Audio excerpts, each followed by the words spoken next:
When dealing with fraction division, the first thing we want to do is get fraction form. So we're going to use the man.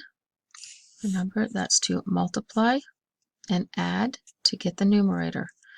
So we have two groups of 4, which is going to give us 8 pieces.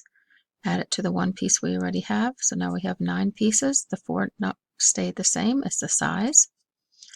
Divided by, put this as a fraction, that's 3 wholes. So we write it as 3 wholes. Next is we're doing KMR. So you see that division. That division sign is going to make us a big division sign. Keep, multiply by the reciprocal, or you could do keep, change, flip. So we're going to keep 9/4. This division turns to multiplication, and this reciprocal we're going to flip. So it's going to be 1/3.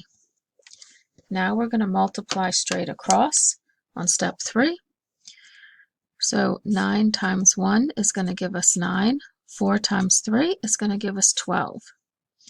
And now to simplify, we know, we know 3 goes into 9 and 12. So we're going to divide it by 3/3 because 3/3 is equal to 1. And that's going to give us 9 divided by 3 is 3, 12 divided by 3 is 4. 3/4 is our answer.